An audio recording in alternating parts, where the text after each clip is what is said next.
welcome po sa ating last day ng ating Night of Revival. Nakakamiss din itong Night of Revival na ito every Thursday, di ba? Mamimiss niyo po ito, tiyak.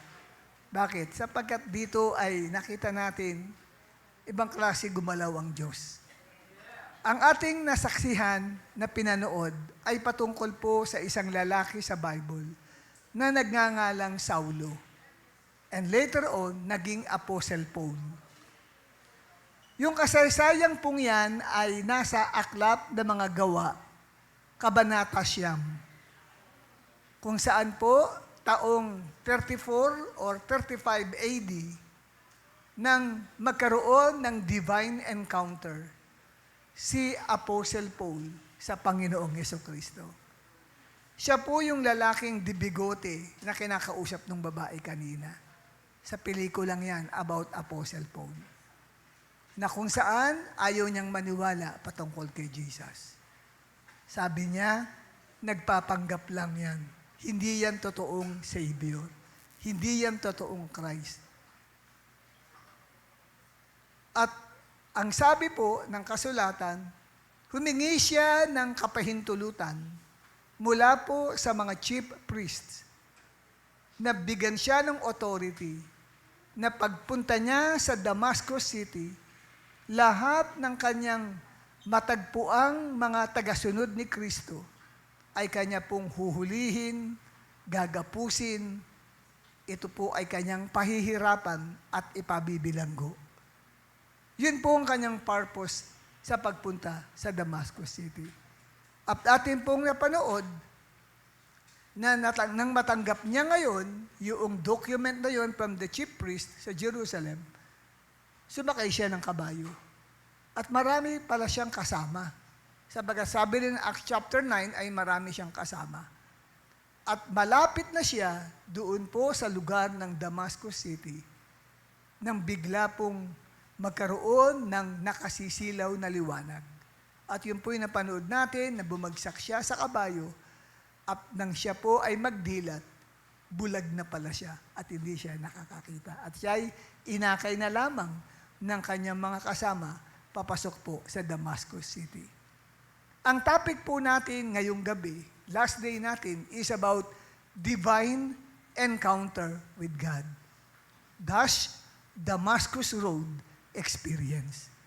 Dinuktungan po natin yung salitang divine encounter with God ng Damascus Road experience. Sapagkat si Paul, ang tawag sa kanyang karanasan ay Damascus Road sapagkat while he was near the city of Damascus, when Jesus ambushed him. Inambush siya ng Panginoon. No? Sapagkat bigla na lamang nagliwanag ang paligid niya at nakita niya ang Panginoon. At dito po, kapatid, no, what we are going to study is the text in Acts chapter 9, verses 1 to 25. Patungkol sa magnificent encounter ng Diyos, no, kay Saulo o tinatawag ding Pablo. Marami na tayong narinig na mga pangangaral, mga katuruan, na minsan ay naboboring na po tayo sa pakikinig. This time, hangarin naman po natin na ating maranasan ng demonstration of God's power. Hangarin natin sa ating puso na sa gabing ito ay magkaroon tayo ng divine encounter with the living God. Kung paano napanood natin na a certain man called Saul encountered Jesus on the road to Damascus. And tonight, dito sa pamagitan ng gagawin kong expository sermon, sa Book of Acts chapter 9 verses 1 to 25, ating i-discuss ang 8 characteristics of a genuine encounter with God. Mula sa verse 1 hanggang verse 25 ng Acts chapter 9 ay nariyan po ang 8 katangian ng tunay na pakikipagtagpo sa Diyos. 8 characteristics of a genuine encounter with God. At dito sa ating pag-uusapan na 8 characteristics, pwede po dyan ay lahat ay maranasan mo. Pwede namang isa lang dyan sa 8 o 2 lang dyan ang pwede mong ma-experience na tinatawag nating encounter with God. Paano mo masasabing na-encounter mo si Lord? Kaya dito po, dapat, kung na-encounter mo si Lord, at least sa 8 ito, dapat pumasok yung karanasan mo na yon sa iyong buhay. Ngayon, what are the 8 characteristics of a genuine encounter with God? Simulan natin sa number 1 na characteristic.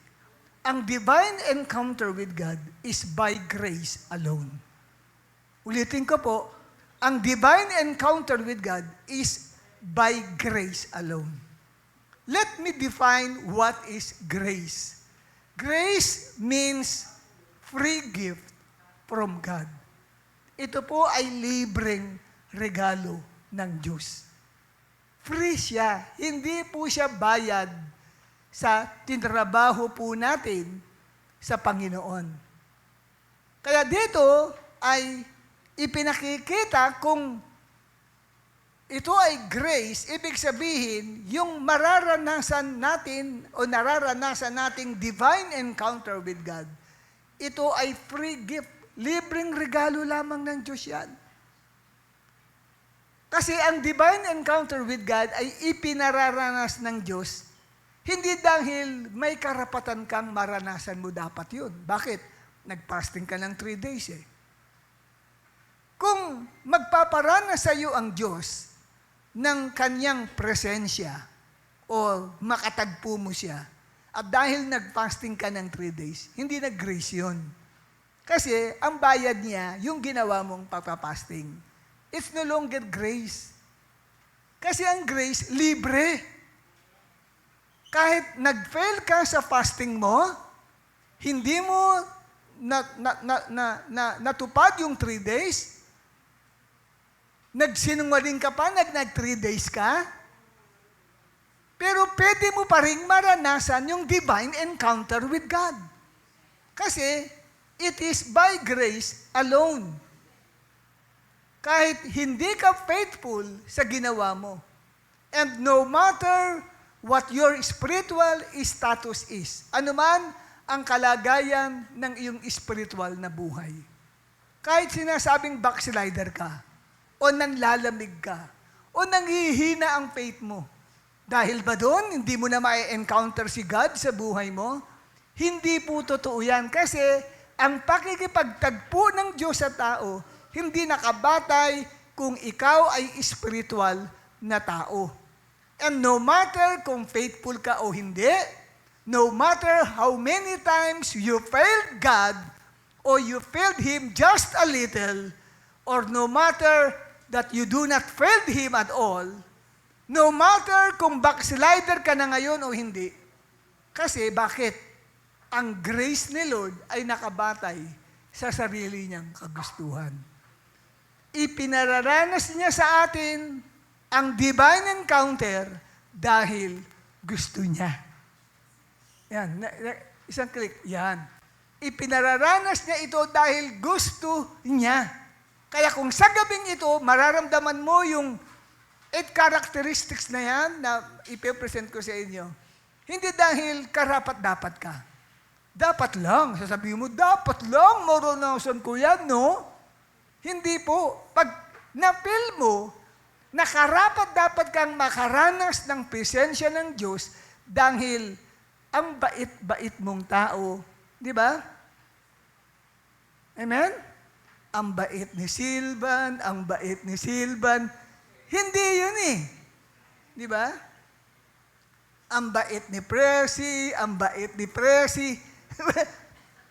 Kung feeling mo, dapat kang makaranas sa gabing ito ng divine encounter, hindi na grace yun. Payment na yun.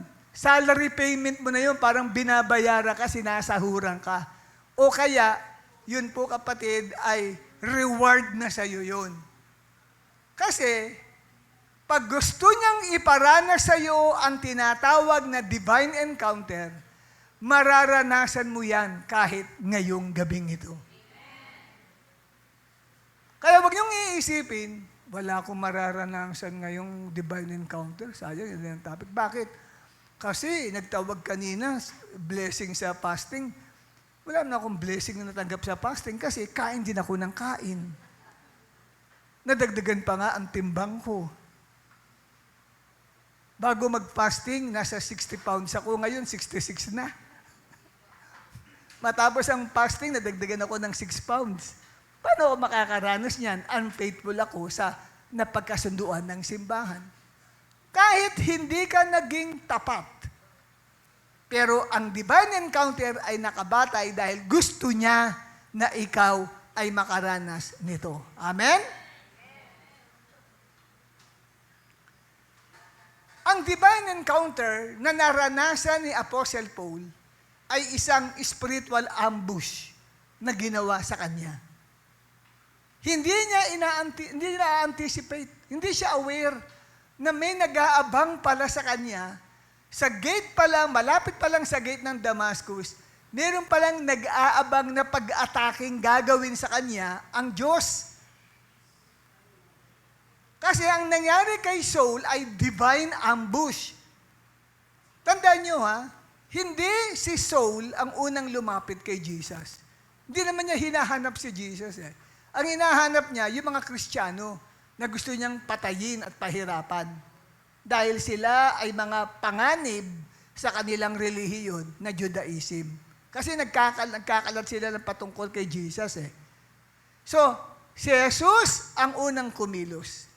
At alam ni Jesus, malapit na si Saul sa gate ng Damascus. At nung malapit-lapit na, bigla itong kinatagpo ng Panginoong Jesucristo.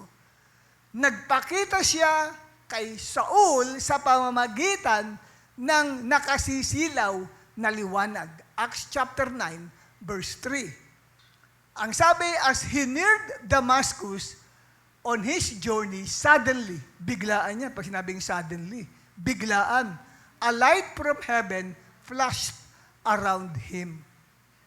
So, para siyang inambush. Para ba nangyari? Bigla nilang nagpaulan ng bomba sa kanya mula sa langit. Ganun po ang nangyari. Ang ambush po ay biglaang pag-atake na walang sabi-sabi. Mula sa hindi inaasahang lugar, hindi inaasahang araw at oras, kung saan ang umaatake ay naghihintay lamang ng tamang pagkakataon bago sumalakay. Ganyan ang ginawa ng Panginoong Jesus.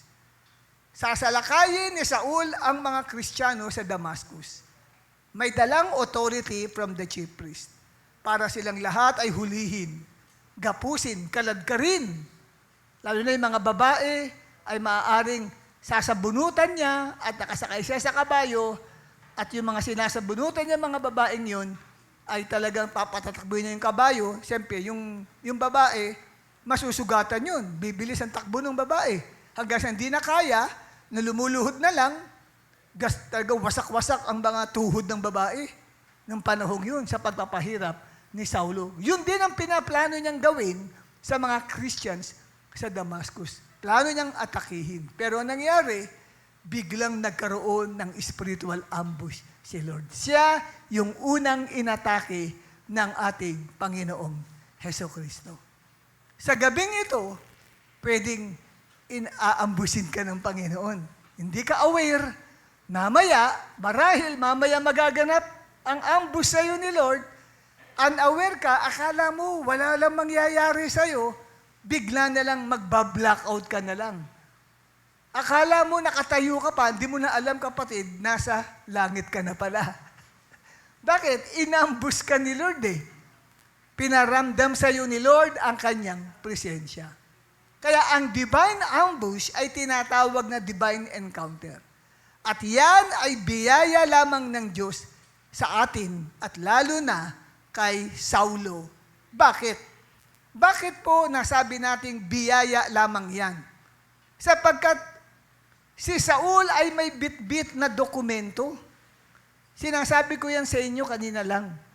May bit-bit siyang dokumento mula sa punong pari sa Jerusalem na may binibigyan siya ng kapangyarihang hulihin, parusahan, ipapatay ang sino man na matatagpuan niyang mga believers ni Lord Jesus Christ sa Damascus.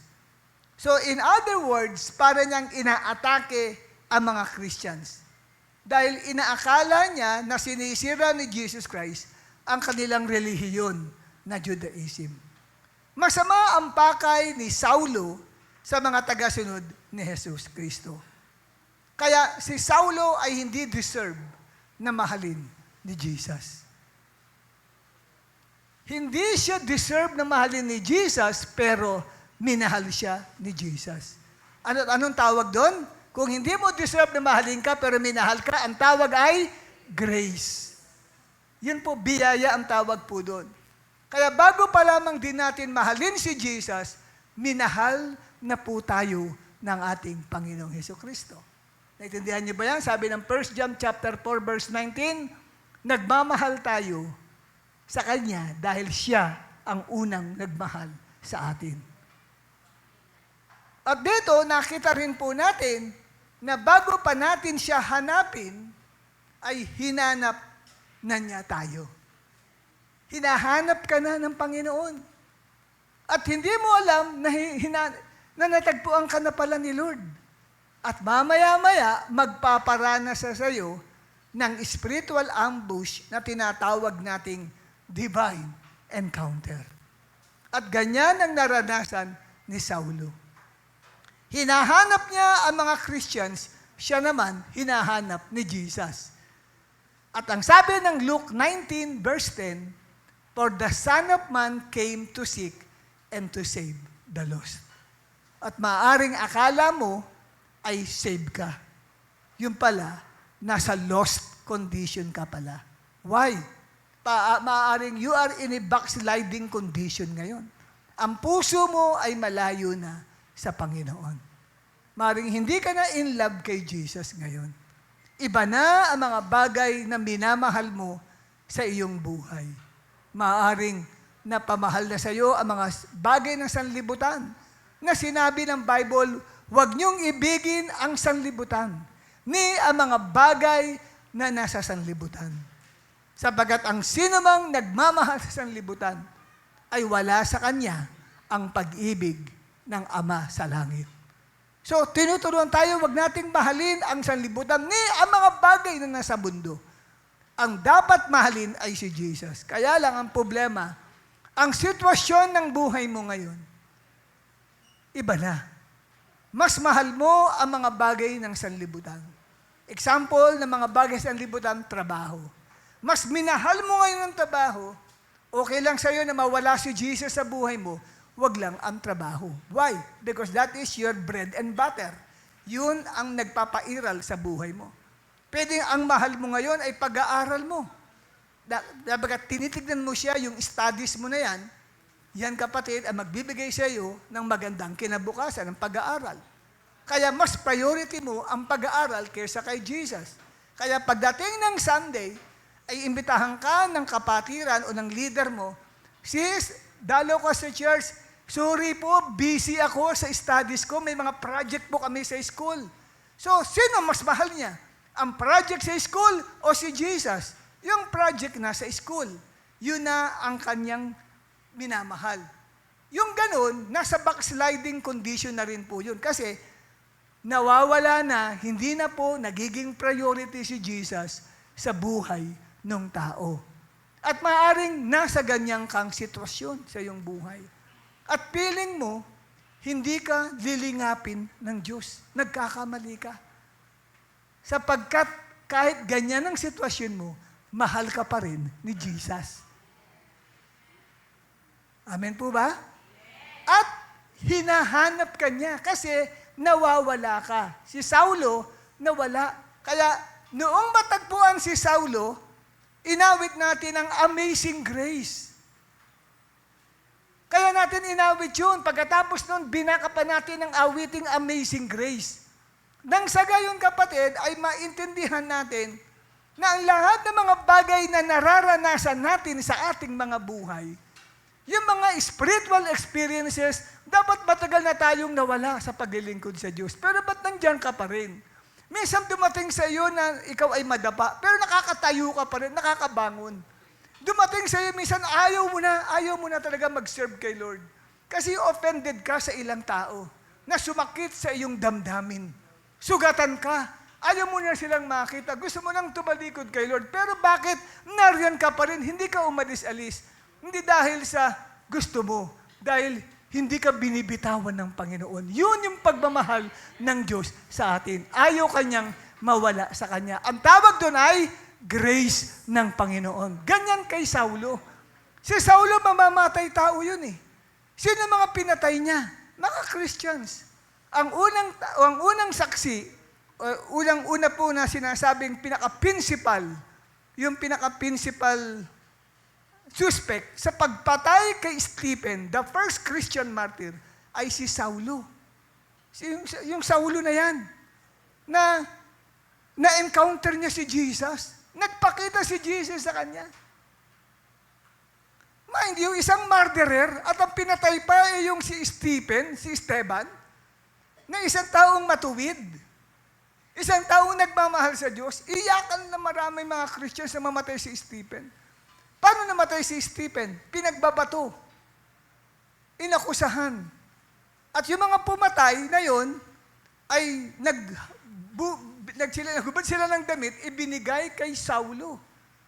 Bilang katibayan, si Saulo ang mag-iingat noon. Siya yung principal suspect at maaaring pinagmitingan nila Saulo yon na patayin si Esteban at siya yung namuno sa pagpatay. Hindi man siya ang nagbuhat ng kamay kay Stephen, pero siya ang para bagang pinanggalingan ng plano ng pagpatay ni Stephen. Murderer yung mama. At hindi lamang yun, ang dami niyang mga pinahirapan mga girls. Mapalad ka, hindi ka nabuhay ng panahon ni Saulo. Kung nagkataon kapatid, baka matulad ka kay Alan Cantar na wala ka ng buhok. Aray ko. Si Alan. Napayo ko tuloy si Alan Cantar eh. Ayan si Brother Alan, no? Ayan po, nandyan siya, nasa likod. Ayan, no? Tatawa-tawa, ngingiti-ngiti eh. Sabi niya siguro, nakita na naman ako ni Bishop. Ako na naman. O, di ba? Sana nakalbo ka na. At talagang durug-durug ang mga tuhod mo. Kasi kakalad ka rin ka. Sa pamamagitan ng mabilis na kabayo. At hindi lamang tuhod, pati mga paa mo. Talagang tatama yan sa mga bato. Yung mga nadudulas nga lang, di ba? Na yung mga buto ng kanilang paa na nalilinsad. Di lalong grabe kalagayan nila. Kaya kung nabubuhay ka noon, iisipin mo, pag nakita kong Saulo na yan, talaga namang pipinuin ko yan. Di ba? Titirisin ko yan. Pero bakit minahal pa rin siya ng Diyos? Nagpakita siya, si Jesus Christ sa kanya. Special pa ang pagpapakita sa kanya. Anong tawag? Grace. Amen po ba? At yan ang isa sa nakita kong napakahalagang karakteristik.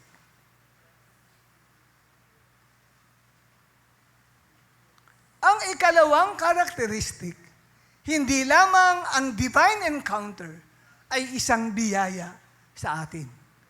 Ikalawa, it can manifest through a vision. Pag meron kang isang pangitain na nakita mo ang Diyos Ama sa vision. Nakita mo si Jesus sa vision. Nakita mo ang Holy Spirit o ang mga angels sa vision mo. That is one of the characteristics of a divine encounter. Nagkaroon ka ng pakikipagtagpo sa Diyos. Nakita mo si Lord. Kitang-kita mo naglalakad, nakatingin sa iyo. Nakita mo ang Father, naka-extend ang kamay niya sa iyo. O ang angel. Pero pag nakakita ka ng demon, hindi po divine encounter yun. Demonic encounter yun. Hindi yun ang pinag-uusapan natin na vision. Ayoko yung pag-uusapan ang vision mo, nakikita mo demonyo. Gusto ko nakikita mo ang Diyos, ang mga angels. Amen po ba?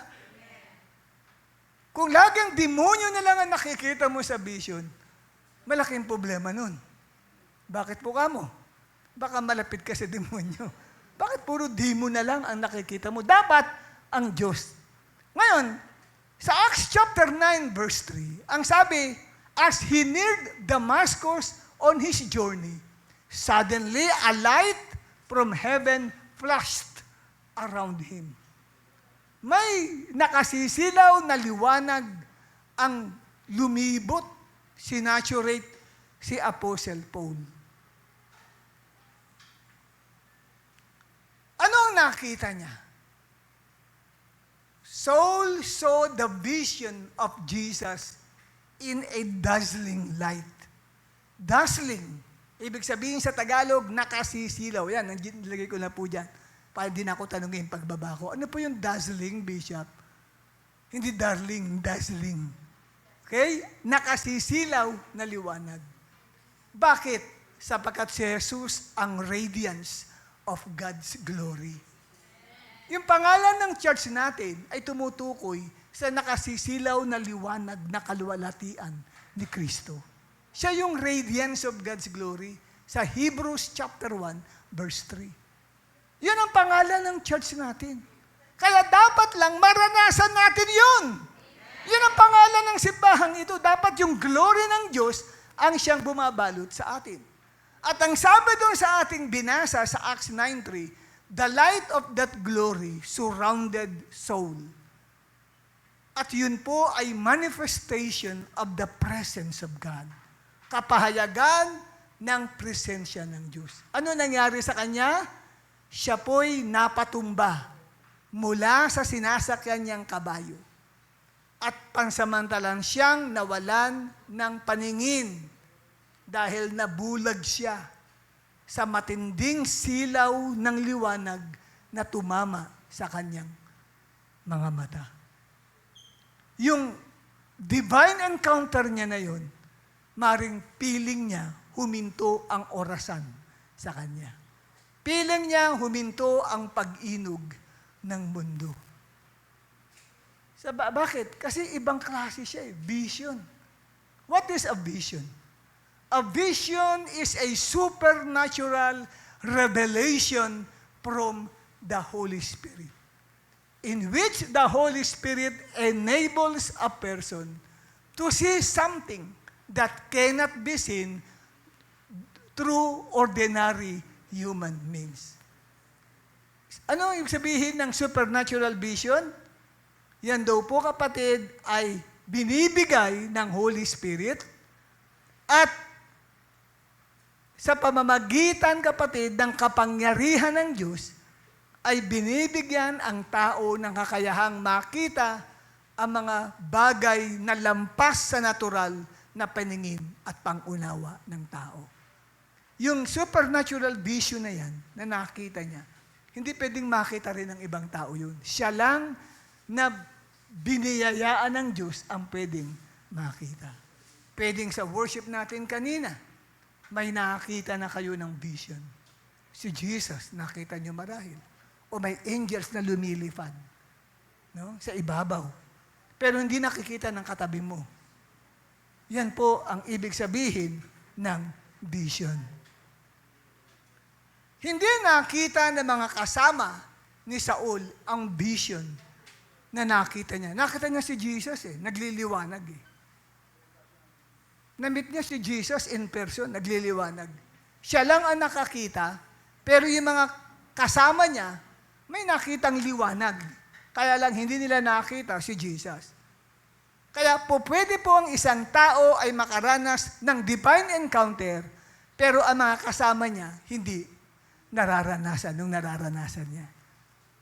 Yung nakalipas nating fire night dito, mari mga pumunta dito sa harapan, makikita mo kung nandito kayo sa harapan, nangingisa yung iba nanginginig. Yung iba, kapatid, ay talagang, parang may nakikita sila. Yung isa naman, tahimik, tumutuloy yung laway dito. Di ko na kung tulog na ata. Wala siyang nakita. Pero yung isa, may nakita. Kaya noong anong camp tuloy? Ba't na camp ba? Yung overnight pala na yun, may isang sister na nagpatotoo na nakakita siya ng vision ng apoy. That's a symbol of the Holy Spirit. Pwedeng nagmamanifest ang Holy Spirit through an object like fire. Tapos nakita niyang fire and then mamaya-maya, yung apoy na yon nagkaroon ng letra J-E-S-U-S, Jesus, na nag-aapoy. Vision po yun. That is a divine encounter. Pag meron kang ganun nakikita, nakakatagpo mo ang Holy Spirit. Divine encounter ang tawag po doon, kapatid. At dito, nakita natin, by grace ang divine encounter, kaya kung sino lang ang gusto ng Diyos na makaranas nito, yun lang ang makaranas. Yung iba, nagseselos, naiinggit, buti pa siya, nakaranas nun ako, wala. Huwag mong sabihin, mas nakakahigit siya o mas spiritual siya kaysa sa'yo. Hindi. Gusto ng Diyos siyang piliin, isipin mo pa, mas makasalanan pa sa akin to eh. Ako naman, hindi naman ako makasalanan. 3 days full fasting pa ako. Ito, hindi nga nakapagsimula eh. Wala. Kain agad ang kain. Pero, nakaranas. Kasi nga, grace yun ni Lord. Amen? Tingnan natin ang Acts chapter 22, verse 9. Sabi sa New King James Version, and those who were with me. Ang nagpapatotoo po dyan ay si Saul. Kinikwento niya yung event na nangyari sa near Damascus Road, on Damascus City. Ang sabi, and those who were with me indeed saw the light, and were afraid, but they did not hear the voice of him who spoke to me. So dito, nakita ho natin, kapatid, na siya lang ang tanging talagang nakakita sa vision of Jesus. So, in other words, yung pong divine encounter ay personal yan ni Lord. Hindi lahat sabay-sabay na pwedeng makita nyo si Jesus. Halimbawa, kung tayo nito ay nasa 80 tayo ngayon, pwedeng isa lang ang makaranas ng ganong experience sa divine encounter. Pwede namang iba naman ang maranasan niya. Hindi naman niya naranasan na makita si Jesus. Ang karanasan naman niya, kapatid, ay meron siyang nakita naman na iba, lumilipad na kalapati. Ngayon, iniisip mong kalapati. Paano nagkaroon ng kalapati? Basahin mo sa Bible. Paano nag-manifest ang Holy Spirit nang bumaba ito kay Jesus? Nasaan yung kalapati? So, Holy Spirit yung nakita mo. Kaya lang, hindi siya nasaan yung tao, kundi siya ay nasaan yung kalapati. Alam niyo po, when comes to vision, importante po yan. Kailangan malinaw po sa inyo yan. Actually, there are different kinds of vision. Number 1 is called the inner vision. Ano itong inner vision na ito? Ilan sa inyo nakakita na ng picture o retrato? Tapos ang kamay nakita na ng retrato. Ang tawag doon sa retrato, static. Ibig sabihin, permanente, hindi gumagalaw. Pwede po, kapatid, na yung inner vision, ang Holy Spirit maglagay ng isang object sa mind mo. Isang object. Halimbawa, ang nakita mo ay martilyo. Hammer. Biglang lumitaw sa iyo, sa isip mo yung hammer na yon. And then it disappears immediately. Hindi ka man nag-iisip hindi ka man naghahanap ng hammer. At wala sa hinagap na mag-imagine ka patungkol sa martilyo. Kasi nagwo-worship ka, and then biglang martilyo nakita mo, di ba? Parang awkward na biglang lilitaw yun. Hindi naman naisip na, martilyo, nasaan ka yan, nawawala ka. Biglang sa isip mo, wala eh. Biglang nag-appear siya. Then, nawala din suddenly. Ang tawag doon, nakakita ka ng inner vision. Yun ay isang divine encounter din ng Diyos sa'yo. Object siya na pinakita sa'yo. Ngayon, very vague, malabo. Kasi bakit? Walang explanation. Hammer lang. Kinakailangan na nun, meron kang word of wisdom galing sa Diyos. Minsan si Lord ang mag-i-interpret. Minsan wala sa iyo ang interpretation. Minsan, ang interpretation, itanong mo sa mga matured Christian. Pag sinabing, pastor, bishop, sister, brother, kapatid, nakakita ako sa vision ng isang martilyo. Ano kayang kahulugan nun? Ano kaya yung bibili kaya ako ng martilyo? Pinabibili ako ni Lord ng martilyo? Hindi. Mababasa niyo sa Bible, inilarawan ng Diyos kay Jeremiah, ang salit is not my word like a hammer that breaks the rock into pieces. Hindi ba ang salita ko ay katulad ng martilyo na bumabasag ng bato? So, pinakita sa iyo ng Panginoon yung simbolo ng salita ng Diyos. Para saan ang martilyo? Pampukpok. Ang mensahe sa iyo ng Lord, anak, napakatigas ng ulo mo. Kailangan kitang martilyohin ng salita ng Diyos para sumunod ka lang. Ganun po. May object. So ngayon, pag dumating sa iyo yung mensahe yun, oh Lord, nagkataka yung katabi, ito may iyak ito. Kasi nakakita siya ng isang object na nagkaroon ng explanation ng Holy Spirit sa kanya. Naalala niya yung sinasabi sa Book of Jeremiah, is not my word like a hammer that breaks the rock into pieces? Yun po yun. Kaya yung tao ngayon, nanginginig pa siya kasi nakakita siya ng isang object na hindi naman niya ini-imagine. Anong tawag doon? Divine encounter ng Diyos sa iyo. Nagpakita sa iyo through inner vision. Yung inner vision, hairline lang ang pagitan sa imagination. It is as if parang nag-i-imagine kaya ako, bigla ko nakita. Ganun po yun. Pwede pong makita mo yung kahit hindi ka nakapikit. Kahit nakadilat ka. Madalas doon ako nag-move. Kailangan by faith. Nung nagkaroon tayo ng gawain, dito po sa NDC, National Development Compound, na ngayon ay PUP na po yung dyan sa NDC ko ba sa Puresa. Nagmi-minister akong ganyan, nakadilat ako, nakita ko ng isang kanang hilalaking paa. Kitang-kita ko siya, malaki, may sugat. Bigyan na wala din. Tapos sabi ko, may dumalo rito na may sugat siya sa kanyang right toe, big right toe ng kanyang paa. Sabi ko, lumapit ka sa harapan. Mamaya lumapit sa akin yung tao, sabi niya, Pastor Perdi, ako po yun, ang sakit-sakit po. Binuksan niya, mayroong nakatakip po ng band-aid. Naku, may nana pala. Pero sabi niya, ngayon po, nung sinabi niyo na magaling ka na, nawala po yung kirot. Nawala po yung kirot, pero may nana, pero nawala po yung kirot, sabi niya. Alam ko, magaling na ako. Sabi ko, tanggalin mo na yan. Ang pinagkataka niya, paano niya po nalaman? Kasi sikreto yun nakasapatos siya Di ba? Yun. Kasi, nagsasalita ako nakadilat, biglang lumitaw yung red. Ang bilis lang niya binawala agad. Tayo, pagka nag-move tayo sa ganun, kinakats agad natin yun. At wag mo agad na, mamaya ko nilang sasabihin. Mamaya ko nilang Hindi, kailangan sabihin mo agad kasi pwede makalimutan mo yun. Ang tawag ay inner vision. Nakadilat ka, bigla lang may lilitaw na object sa mata mo. At that time na nagpipits ako, nakararanas ako ng tinatawag na divine encounter kasi may vision. Amen? Kaya kung kayo nagwo-worship, nakakita din kayo ng mga object na yan, na hindi naman gumagalaw, wow, tuwang-tuwa ka dapat. Nakaroon ako ng divine encounter, nakakita ako ng vision. Alam ko, hindi ito imagination ko. Amen? At ang ikalawa po na uri ng vision ay cinematic vision. Ano ang cinematic vision? Ang tawag ng iba dyan ay open vision. Bakit tinawag na open vision? Ito naman, ang pagkakaiba niya sa inner vision.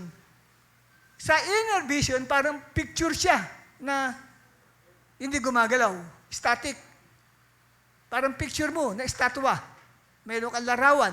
Sa cinematic, gumagalaw siya. Nag-move. Yun nakikita mong vision. While your eyes is open or closed. Kahit ang mata mo ay nakabukas o ikaw ay nakadilat, pwede mo po siya, kapatid, na makita. And you are still conscious sa surrounding mo. Alam mo, conscious na conscious ka, nakikita pa rin niya kayo. Yan po, ang tawag ay cinematic vision. Na parang nanonood ka ng isang pelikula o programa sa TV. na habang nagwo-worship, may nakita kang nagsasayaw ng mga angels. May ganun po. Tapos, mamaya-maya, gumaganong-ganong ka na rin at nagsasayaw-sayaw ka na rin. Kasi nakapikit ka, pero magulat ka, hindi ka bumabangga sa iba, niingatan ka eh.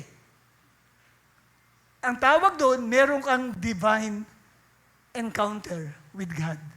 Kasi nakikita mo siya, cinematic, gumagalaw, nagmo-move. Nakawan niyo po? Ayan. Pwede niyo pong ma-experience yan sa inyo pong buhay. At ang ikatlo is called transvision. Tinatawag ng iba na closed vision. Why? Because while your physical eyes are opened or closed, you are seeing an object moving. At hindi lamang po nakakakita ka ng mga moving objects, but also you hear a voice. Yan po yung naranasan ni Apostle Paul. Transvision na sinasabi. You feel you are in a different surroundings. Parang nasa ibang lugar ka, hindi nasa loob ka ng church. Kaya pag po, kapatid, kumilos si Lord, gusto niyang bigyan ka ng transvision. Kanina nakaupo ka lang dyan, pero pag ikaw ay nakot ng transvision, feeling mo, wala ka dyan sa upuan.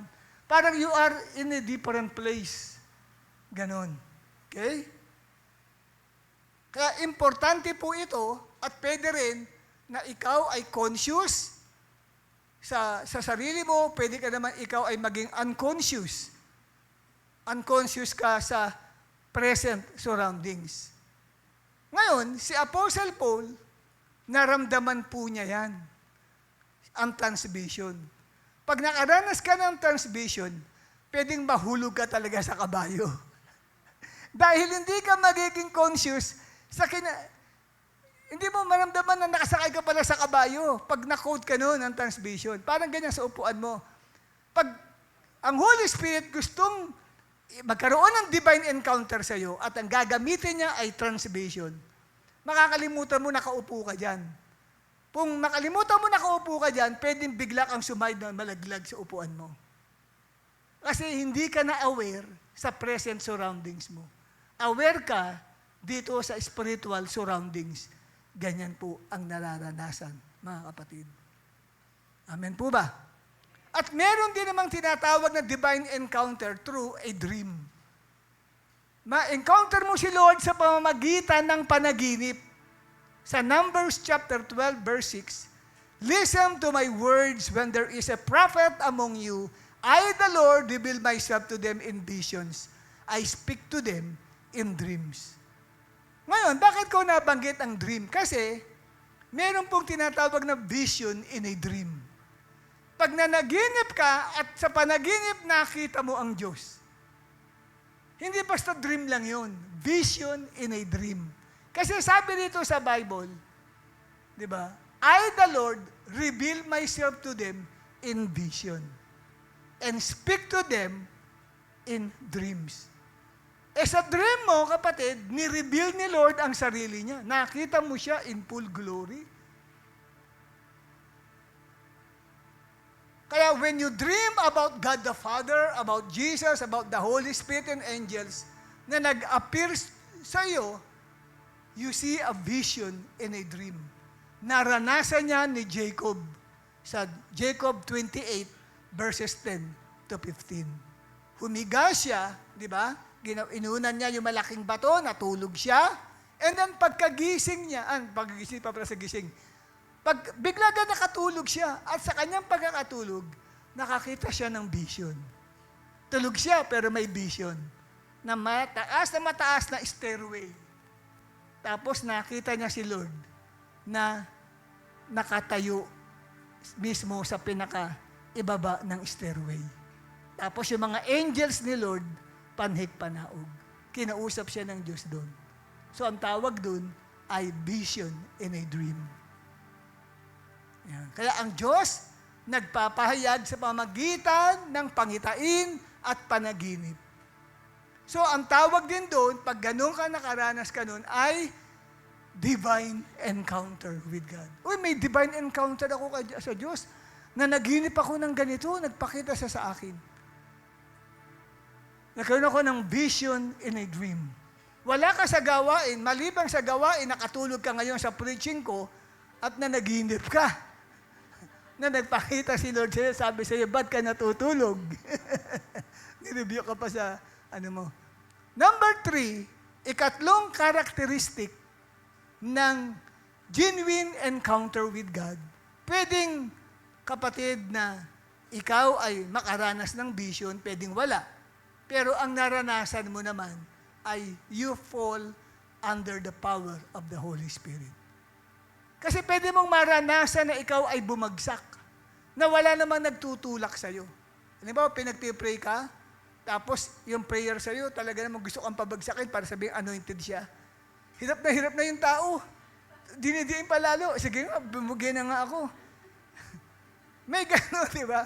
Talagang dinidiin ng maigi para bumagsak. Para nga naman, para bagang powerful siya na pabagsak ko siya. Hindi gano'n ang falling under the power of the Holy Spirit. Kahit hindi siya ilay hands, o kaya hindi tumatama yung kamay niya sa noo, sa ulo man lang, konting-kunti lang. Tapos mapipil ng tao na para siya mag-blackout. Blackout yun. Ibig sabihin, hindi niya na alam. Nakita nang siya'y magkaroon ng ulirat, nakahiga na pala siya. Iba po yung magpapabagsak lang. Dahil yung nagpapato ng kamay, grabe yung baho ng hininga. Hindi na kaya. Hindi na kaya. Pagpapabagsak na lang ako para matapos na to. Pagdurusa ko. Di ba? May ganun. Okay?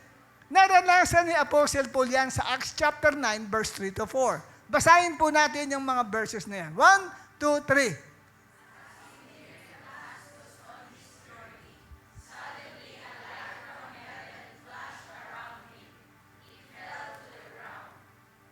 Yes. Nalaglag siya sa kabayo. He fell to the ground. Bumagsak siya doon sa lupa. Ang tawag doon ay sa charismatic at Pentecostal group, ang term nila ay slain in the Spirit. Slain in the Spirit. Bumabagsak ka kahit nakatayo ka. Time ng worship, bigla po kamo kapatid na ang Holy Spirit ay kumilos sa'yo. Hindi mo namalayan, bumagsak ka pala. Yung katabi mo, nabagsakan. Nabagsakan yung katabi mo, aray ko. Tingin siya, gulat niya. Bakit parang patay na bumagsak? Parang walang kamalay-malay. Ang tawag doon ay divine encounter. Pwedeng na-experience ng tao yan. Ano nararamdaman doon? Ang nararamdaman ng tao na nakakadama ng ganyang divine encounter na bumabagsak siya, ay yung kanyang mga feet at legs nawawalan ng lakas. Para po bang naubusan ng strength. O kaya, kasi ang experience ko dyan, parang wala akong paa, nakalutang ako. Ganon. Yung altar call, nung araw ng pastor namin, paglapit ko sa harapan, iyak ako ng iyak, mamaya naramdaman ko na lang, parang ako nakalutang. Tapos nung dumilat ako, nakahiga na pala ako. Bato yung binagsakan ko eh. Sabi ko, ganun pa ako habang umiiyak, o may dugo. Wala. Walang bukol. Parang ang binagsakan ko, unan. Kasi, slain in the Spirit yun. Ang tawag ay divine encounter. Ang sarap po ma-experience yan. Naranasan nyo na ba yan? Wala pa. Marami pa sa inyo, hindi pa nyo na-experience yan. Yung iba, nagpapabagsak dahil grabe yung talagang layhan sa iyo eh. Talagang kailangan bumagsak ka. Okay. Thank you. Ngayon, ang sabi rin dito, sometimes you fall into a deep sleep. Pagbagsak mo, talagang ang sarap ng tulog. Kasi, yung consciousness ay nakot in the spirit that's why you lost your consciousness. Kinot ng Espiritu ng Panginoon yung consciousness mo. You fell into a deep sleep. Parang tulog siya. Pero habang ikaw ay nakahiga, may mga nung araw, may mga ganyan ako, may mga testimony ng mga kapatiran nung araw. Siguro mga 2010 yun eh. 2008, 2009, 2010. Afternoon service nangyari yun.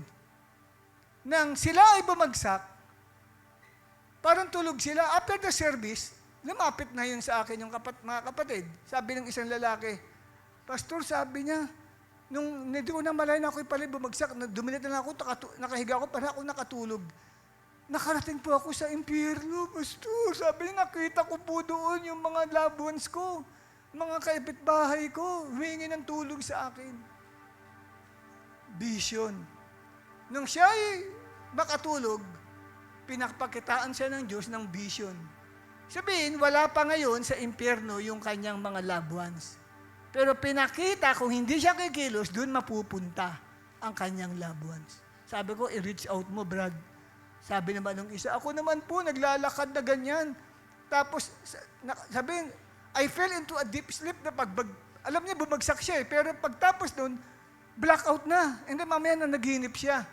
Sa panaginip niya doon, pero nakahiga siya sa church, para walang buhay, naglalakad siya, and then bigla siya nalaglag sa isang butas, parang sinkhole. Pagkabagsak niyang ganyan, biglang sabi niya, Lord! Biglang may humawak sa kamay niya. And then pagtingin niya, ang daming mga kalansay na buhay, na hinihila yung paa niya, kinukuha, maigi ka ko, Lord! Lord! Hawak-hawak nila doon kamay niya. Ligtas mo po ako. Sabi niya, ayoko po mapunta doon. Kita niya, ang daming kalansay, inaabot yung kamay niya, Lord! Ligtas mo po ako. Dami nakita niya, maraming apoy na lumalabas doon sa mga tao na nasa ilalim ng lupa, na puro kalansay. Lord! Ligtas mo po ako. And then bigla siyang nagising. Pawis na pawis siya, umiiyak siya. Sabi niya, Pastor, ano ibig sabihin nun? Pinakita lamang ng Diyos sa iyo sa vision kung ano ang kalagayang spiritual mo. Magtapat ka sa akin. Pa-backslide ka na. Sabay iyak ng sister. Totoo po yun, Lord. Sabi niya, totoo po yun. Yun. Sabi nga sa akin, ito na po yung huli kong dalo sa church. Sabi ko nga, tingnan niyo, mapapahama ka pala. Magpatuloy ka kay Lord. Ano naranasan nila? Divine encounter. Ang sarap makaranas ng ganyan. Hindi yung ate lang tayo sa church, parang uupo lang, pagtapos ng service, uwi, tapos. Kaya walang excitement sa paglilingkod sa Diyos Amen po ba? Para bagang ginagawa ang church lang, pagpaparausan lang ng oras. Aaten, nothing happen, dahil bored ka na, wala namang mangyayari doon, hindi ako pupunta ngayon linggong ito. Kasi hindi nila nararanasan yung tinatawag na divine encounter of God. Sino ang nakaranas yan sa Bible? Si Prophet Daniel experienced this. Daniel chapter 10, 7-9. Basahin po natin. Tumayo ang lahat ng kababaihan. Please, all women, stand up. And kindly read this Daniel chapter 10, 7-9. 1, 2, 3. Daniel was the only one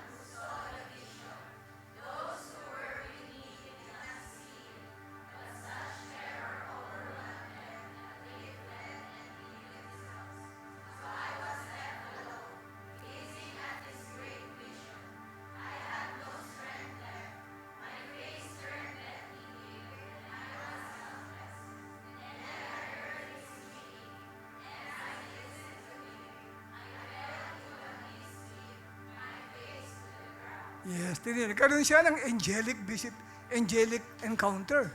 Binisita siya ng angel. Ano nangyari sa kanya? Feeling niya, wala siyang tuhod, bumagsak siya.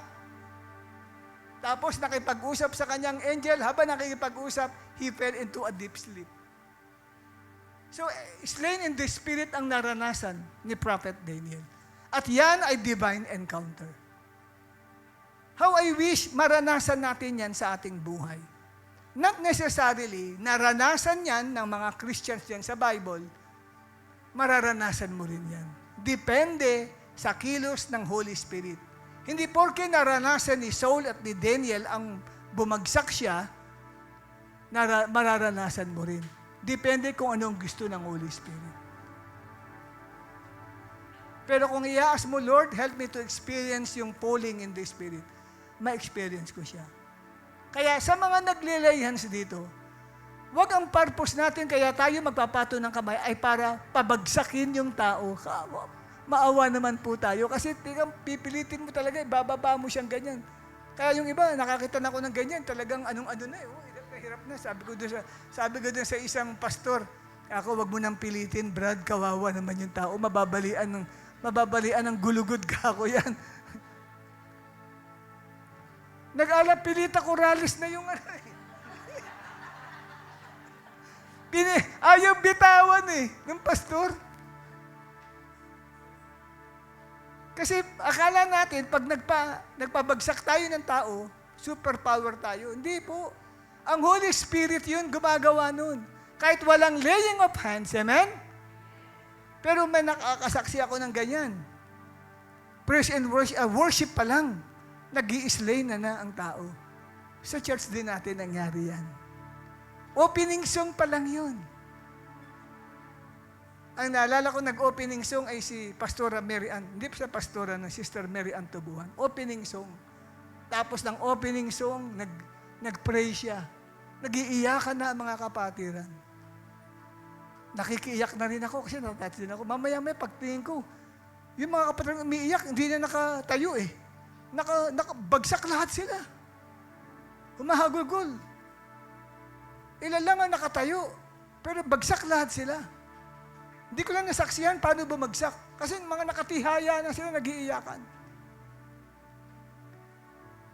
Opening pa lang ng gawain, may divine encounter na. Ang sarap dumalo sa ganung uri ng simbahan, di po ba? Kaya i-desire natin sa Panginoon, mag-pray tayo kanil bago tayo dumalo sa gawain. Lord, maranasan ko ang divine encounter sa iyo. Ma-experience ko po yun, Lord. Amen po ba? Kaya ipinagpipray lahat ng yung programa sa church, dapat sinasama niyo sa prayer yan. Lord, doon pa lang sa opening reading of Scripture ng basahin, natatouch na ang mga tao. And then pagdating ng opening song, nakadilat yung worship leader, pagdilat niya, wala na pala sa harapan niya yung mga tao, lahat nakahandusay na. At umiiyak sa harapan ng Diyos. Ang sarap mag-serve kay Lord pagka ganun. Amen po ba? Gusto mo agad, linggo ngayon, bukas linggo na agad eh. Kasi ang sarap mag-serve kay Lord pag ganyan. Kaya ang Kristiyano nawawala ng buhay sa paglilingkod sa Diyos. Walang ganun eh. Walang divine encounter. Why? Binibigay ni Lord yan eh, ng grace eh. By grace yan, free yan eh, gift yan ni Lord. Regalong libre yan. Bakit kaya ayaw magbigay ng free gift ni Lord yan? Hingin natin kay Lord, regaluhan mo po kami. Ako, Lord, regaluhan mo po ako, Lord. Opening song pa lang, tumitihaya na ako, Panginoon. Hallelujah. Amen? Gumagapang na ako sa presensya mo, di na makatayo at di na makabangon. Ikaapat na 8 characteristic of a genuine encounter with God, you may experience to hear the voice of God. Ang maririnig mo naman ay tinig ng Diyos. Ang tawag diyan ay encounter with God din po yan. Pwedeng hindi ka na-slain in the Spirit, pwedeng wala kang nakitang vision. Ang narinig mo lang ay tinig ni Lord. Naranasan niya ni Apostle Paul. Acts 9, verse 4. After he fell to the ground, sabi, he heard a voice saying to him, Saul, Saul, why are you persecuting me? Yun ang tinig na narinig niya. Alam niyo po, kapatid, sa divine encounter with regards to the voice of God, there are 5 different ways to hear God's voice. May 5 iba't ibang pamaraan. Ano yung mga tinig na naririnig natin? Saan galing? Una, pwedeng makaranas ka ng tinatawag na audible voice. Ano ibig sabihin ng audible voice? Habang nagwo-worship ka, parang talagang physically may nagsasalita sa'yo. Naririnig mo mismo ng 2 tenga mo, katulad dito, narinig mo ko ngayon, ganyan ang pangungusap ng Lord sa'yo. Clear, precise, at very soft. Maririnig talaga siya ng 2 tenga mo yung tinig ng Diyos. Audible. Hindi galing sa loob ng katawan mo, galing sa labas. Nangungusap siya. Na-experience ko rin yan, yung ganyang audible voice na yan. Hindi po nakakatakot pag narinig mo, sino yun nagsalita na yun? Hindi po eh. May peace ka, may inner peace pag narinig mo yung tinig ng Lord ngayon. Tsaka ang sarap eh, nangungusap siya. Madalas ang experience ng mga maraming Christians dyan, anak, ano man ang kalagayan mo ngayon, hindi kita iiwan. Magulat ka, nag-worship, bigyan mapapalit yung iba, ba't nag-iiyak yun? Tapos mag-share siya ng testimony niya. Kasi po na ba nakikipag-usap ko kay Lord, may narinig akong tinig sa tinga ko mismo, sinabi yun. Talagang hagulgul siya. Kasi narinig niya yung tinig ng Lord na yun. Ano ang tawag doon? Divine encounter through an audible voice of the Holy Spirit.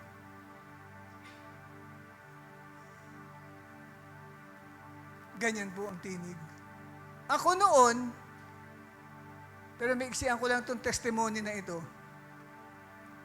Bago-bago akong mangangaral.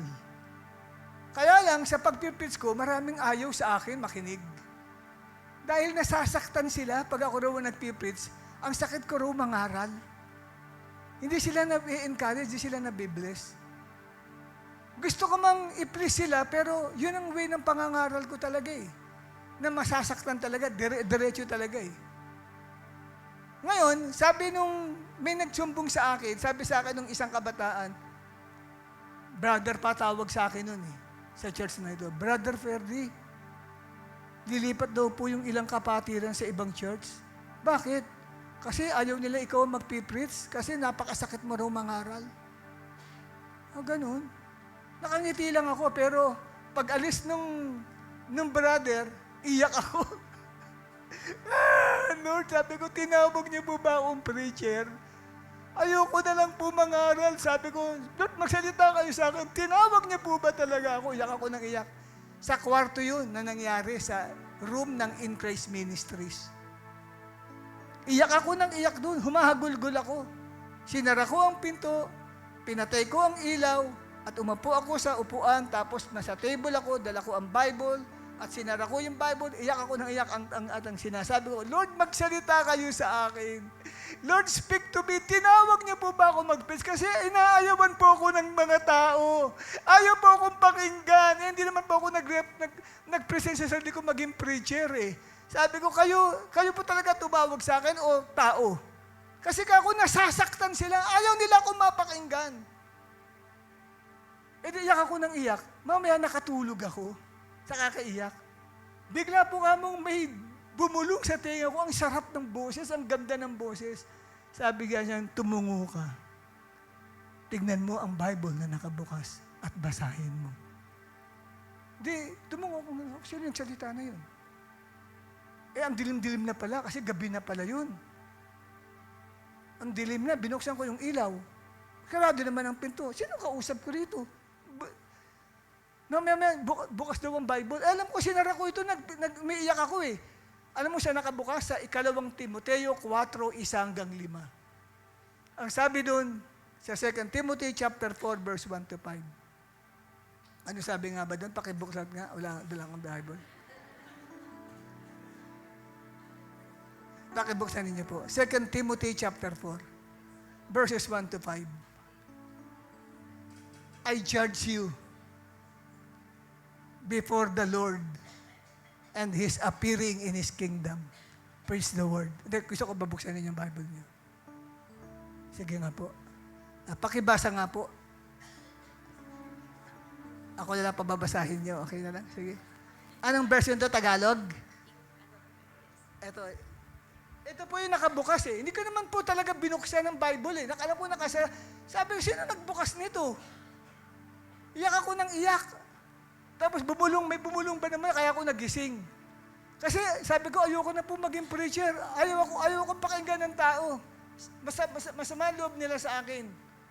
Tapos sabi ba nang basahin ko, I charge you in the presence of God and of Christ Jesus, who is to judge the living and the dead, and by His appearing in His kingdom, preach the word. Be ready in season and out of season. Reprove, rebuke, and exhort with complete patience and teaching. For the time is coming when people will not endure sound teaching, But having itching ears, they will accumulate for themselves teachers to suit their own passions, and will turn away from listening to the truth and wander off into myths. As for you, always be sober-minded, endure suffering, do the work of an evangelist, fulfill your ministry. Pagtapos niyan, talon ako ng talon. Sabi ko, Lord, tinawag mo pala ako. Sinabi ko nga kay girlfriend ko pa si Pastor Isabel noon, sabi ko, sweetheart, tinawag pala ako ni Lord. Ay, natanggal yung discouragement ko, natanggal yung ano ko. Sabi ko, bahala na, magpipit ako kahit ayaw nila akong, kahit lumipat pa sila. Basta malaga, tinawag pala ako ni Lord. Dinig ko yung talagang audible voice na yun. Supernatural po yun. Yun ang divine encounter ko kay God, na hanggang ngayon, hindi ko nakakalimutan. Tinawag pala ako ng Diyos. Kaya kahit sabihin pa, ayokong mangangalan si Pastor Perdi, hindi ako mapipigil mag-preach kasi hindi nyo ako tinawag, ang Diyos ang tumawag sa akin. Yun po importante sa lahat. At ang ikalawa ay tinatawag na inner voice. Ang inner voice po ay inner witness of the Holy Spirit in our spirit. Ito, kaiba ito sa audible voice. Ang inner voice, ito po ay yung tinatawag nating wordless language. Yung wala tayong maririnig na audible o malinaw na tinig mismo na katulad ng narinig nyo sa akin ngayon na ako'y nagsasalita. Kundi, ibig sabihin ng inner voice, ito ay strong impression in our heart. Na mabilis mong ma-pick up kung ano yung gustong iparating sa'yo ni Lord. Pwede ang respond mo, umiyak ka. O pwede ang respond mo ay overflowing joy. Yung bang nagwo-worship ka, then sa heart mo, may impression dito si Lord. May pinapadamasa sa'yo. May tumutulo ng luha mo. Tapos napapaluhod ka na. Nag-i-speak si Lord through inner voice or inner witness of your spirit. Tinatouch ka na ni Lord. Umiiyak ka na. You are encountering God in that way. Through the inner voice of the Holy Spirit. Even yung deep conviction, inner voice po yun. Yung kinukonbikta ka. Yung bang wala ka namang plano talaga na kalimutan mo na nga yung mga kasalanan. Mamaya habang nag-worship, naalala mo, kasalanan pala yun, Lord. Ganun, no? Inner voice yun. Nagsasalita ang Diyos sa'yo through wordless language, but through impression. Yan. Kailangan sensitibo ka dyan.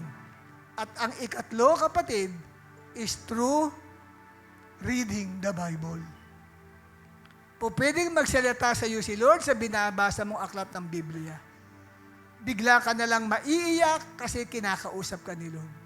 Ang tawag doon ay divine encounter. Guguhitan mo siya ngayon, kukulayan mo siya. Tapos umiiyak ka talagang, minimorize pa kasi tinouch ka. Na-meet mo si Lord through reading the Bible. Yung tatlong yan ay tinatawag nating direct approach ng Diyos sa atin. Na tayo ay directly, walang human intervention na nangyayari. Kinakausap tayo ng Diyos directly. Through His audible voice, through the inner voice, and to reading the Bible. At ang last two natin, ito po naman ay indirect approach. Ginagamit niya ang human intervention sa pamamagitan ng prophecy. Prophecy rin po. Alam niyo po, pag naka-receive ka ng isang prophecy o personal prophecy, at yung prophecy na yon ay tumugma sa iyong sitwasyon sa buhay, at talagang nangusap sa puso mo, ang tawag diyan ay divine encounter with God. Yung prophecy. Mayroong ginagamit ang Diyos na magpa-prophesy sa iyo. May specific word of the Lord na nire-reveal. Usually, ang prophecy, nagre-reveal ng old, present, and future na sitwasyon ng buhay mo. Sisimulan yun sa old. Anak, ang dami mo mga pinagdaanan. For example lang, ang dami mo mga pinagdaanan sa buhay. Nakapito, eksakto pa, 7 mga kabiguan dumaan. Ikaw naman, alam mo naman, basang-basa mo, 7 nga talaga yun. Iyak ka ng iyak kay Lord, kinukonfirm. Tapos yung present ngayon, naliligalig ka, di mo alam kung saan ka pupunta. Kung saan ka hingi ng tulong. pero akong Panginoong Diyos mo. Yun ang mga prophecy, no? Tutulungan kita at dadaling kita sa isang napakagandang pangarap ko para sa iyo, anak. Future na binabanggit. Grabe yung ngawa mo, pati uhog lahat. Ang tawag doon ay divine encounter through prophecy.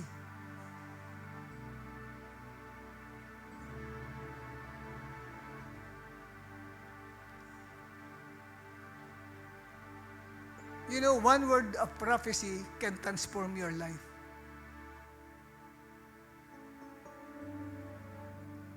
Ginamit ng Diyos noon, nung pagbalik ko dito mula sa Baguio, 1990 ata yun, naging propeta na ako. Kasi napropesiyahan ba ako ng isang prophet? Mula ulog ang talampakan, sinabi lahat ang aking buhay. Kaya gulat ako eh. Kinwento sa prophecy yung aking past life. Paano naging accurate? Hindi mo ako kilala ng taong ito. Accurate, past life ko, present life ko, ngal-ngal ako. Iyak ako ng iyak kay Lord. Grabe yung aking, yun ang tinatawag kong divine encounter. Pagdating ko rito sa Maynila, iba na ako. Naging propeta ako ngayon. Talagang on fire ako kay Lord. Ibang klase. Iba yung nararamdaman ko, yung sinasabi na put your fire down in my soul that I can contain, I can control. Grabe, naranasan ko na yun. One word of prophecy can really transform ang buhay mo. Ang tawag doon ay divine encounter. Tapos ang ika-5 is preaching of God's word. Paano yan? Nangungusap si Lord sa puso mo, sa ipinangangaral. Habang nangangaral ang pastor, it is as if God is directly talking to you personally. Parang wala kang, ikaw lang ang audience feeling mo. Ikaw lang ang kinakausap. Feeling mo para sa iyo yun yung mensaheng yun. Ganun po. Ang tawag doon ay divine encounter. Through human intervention. Yung last two, prophecy and preaching God's word. Pero dito sa 1, 2, 3, audible, inner voice, and reading of the Bible, walang ginamit na tao dyan. Directly, si God nag-a-approach sa iyo. So, amen. Nawa, ma-experience natin yan. At ikalimang, sa 8 characteristics of a genuine encounter with God, you may experience total surrender. Pag naranasan nyo yung totoong encounter nyo kay Lord, hindi pwedeng mawala ang total surrender. Bakit? Naranasan ni Saul yan. Sumuko siya sa Panginoon. Kasi yabang itong Saul na ito, di ba? Parang very powerful siya over the church, over the Christians. Pinaguhuli niya. No, ang mga ito at si Jesus Christ parang pinagyayabangan niya, kayang-kaya niya. Pero sumuko siya kay Lord. Acts 9 verse 5 to 6. Lahat ng lalaki tumayo. All men please stand up.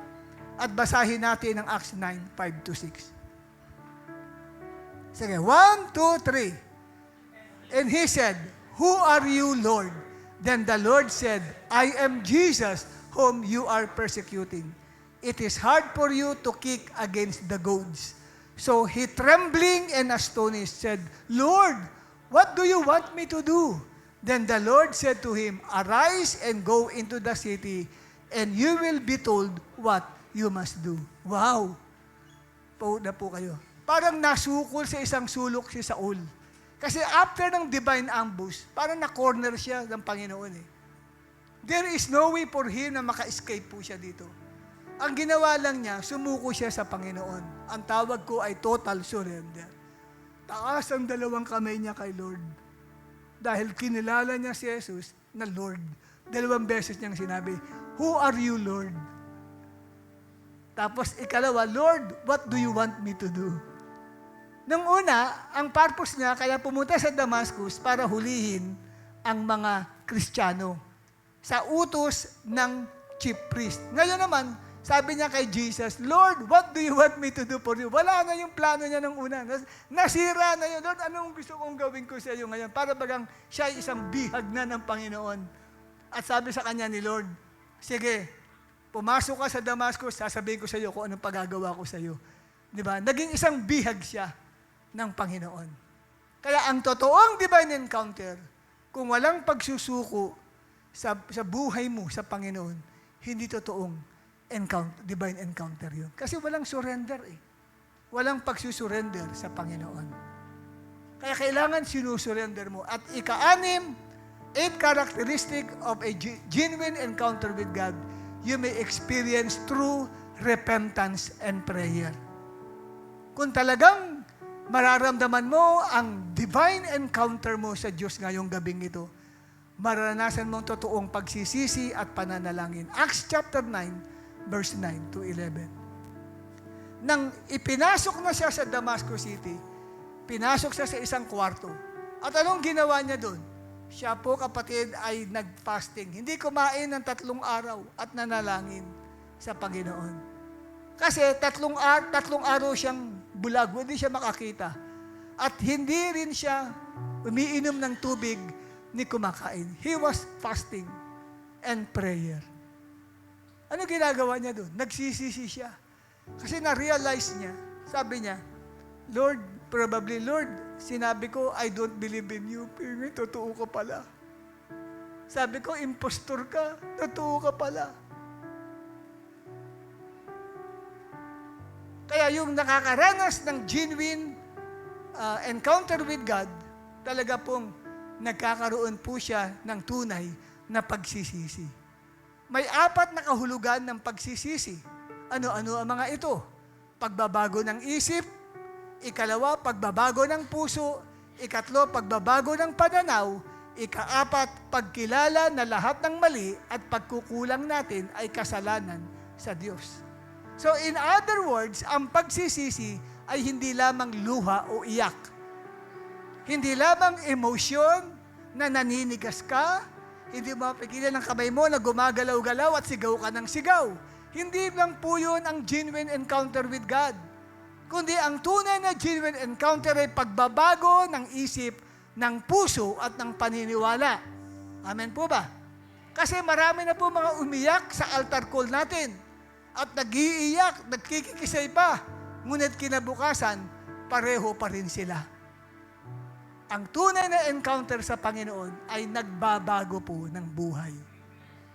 Kahit iyak ka ng iyak, at ang kamay mo nagagaganon-ganon. Hindi naman nabago buhay mo, wala yun. Ang mahalaga, pagkatapos nun, nabago. Kasi 7, na characteristic ng genuine encounter with God, you may experience future change. Ibig sabihin, yung destiny ng buhay mo ay mababago. Acts chapter 9, 15 to 16. But the Lord said to him, sabi ng Lord, no, kay Ananias, kasi inutos niya si Ananias, ipag-pray mo itong si Saul na nagpa-fasting and prayer sa bahay na yon. At ang sabi niya, Lord, yung taong yan, kilala ko yan, mamamatay tao yan. Nagpunta yan dito sa Damascus para hulihin ang lahat ng sumasamba sa iyo. Pero nang sabi ni Lord sa kanya, after that divine encounter, for he is a chosen vessel of mine. Siya'y aking pinili to bear my name before Gentiles, kings and the children of Israel. For I will show him how many things he must suffer for my name's sake. Wow, grabe to. After the divine encounter, yung dating S na Saul, na ang S na yun stands for sinner, ay naging P or Paul, stands for pardon. Mula sa pagiging sinner, pinatawad ng Diyos. Dating alipin ng mga high priest, ngayon alipin na siya ni Kristo. Dating taga-usig ni Kristo, naging mangangaral ni Kristo. Dating mangwawasak ng simbahan ni Kristo, ngayon nagtatayo ng simbahan ni Kristo. In other words, nabago ang kapalaran niya after the divine encounter. Mga kapatid, kung ma-encounter niyo si Jesus ngayong gabi, mababago din ang kapalaran mo sa iyong buhay. Amen? And last but not the least, nasa 8 na po tayo. Kamayan mo ng katabi mo, sabi mo sa wakas, nasa 8 characteristics na tayo ngayon ng genuine encounter. you may experience the feeling of the Holy Spirit. Pupunuin ka. Walang encounter na hindi nakakaranas ng pagpuno ng Holy Spirit sa buhay niya. Sabi mo na encounter mo si Lord, pero hindi ka naman napuno ng Holy Spirit. Ang tunay na encounter kay Lord, pinupuno ka ng Holy Spirit. Anong sabi ng Acts 9:17-19? Lahat ng lalaki at babae, tumayo! Kabataan man o katandaan na nandito, tayo tayong lahat. Basahin natin ito. 1, 2, 3. And Ananias went his way and entered the house. And laying his hands on him, he said, Brother Saul, the Lord Jesus, who appeared to you on the road as you came, has assured you that he may receive your sight and be filled with the Holy Spirit. Immediately there fell from his eyes something like scales, and he received his sight at once, and he arose and was baptized. Yes, makakaupo na po kayo. Mga kapatid, hindi sapat na makakita lang tayo ng vision. Hindi sapat na makadinig lang tayo ng tinig. Hindi sapat na makapag-surrender lang tayo ng ating buhay. Hindi sapat na tayo po ay magsisi lamang at mabago ang ating kapalaran. Kailangan din po ng bawat isa sa atin na mapuno po tayo ng Espiritu Santo upang magkaroon tayo ng kapangyarihang mamuhay para sa Diyos at makapagpahayag effectively ng mabuting balita patungkol kay Jesus. Kasi sabi ng Bible, Acts 1:8, and you will receive power after the Holy Spirit has come upon you. Alam niyo po, matapos matanggap ni Saul ang pagpuno ng Holy Spirit sa kanya, nakapangaral po siya ng may kapangyarihan ng Diyos. Epektibo niyang pinatunayan na si Jesus ang Kristo, ang Mesaya, ang tagapagligtas. Lahat na nakaharap niyang mga Hudyo na dalubhasa sa matandang Biblia ay hindi nanalo sa kanya sa paliwanagan patungkol sa pagiging tagapagligtas ni Kristo. Sa Acts 9:22-25, hilingan natin yung atin pong in charge sa PowerPoint. Hanapin mo ang aklat ng mga gawa 9:22 hanggang 25. At dyan na po tayo magwawakas sa pagbabasa natin ng gawa 9:22-25. Ano makikita niyo po dyan? Kaya nga po, importante po sa atin, pag tayo ay totoong na-encounter natin si God, pupunuin ka ng Holy Spirit. At hindi po pwedeng hindi ka magamit ng Diyos sa ibang tao para i-share mo si Jesus. Wala pong naka-encounter kay Lord na sinarili mo lamang yung karanasan mo na yun. Kailangan iparanas mo yun sa ibang tao. Kailangan madama din nila yung presence ni Lord na nasa iyo sa buhay mo. Nakita na ba? Acts chapter 9:22-25.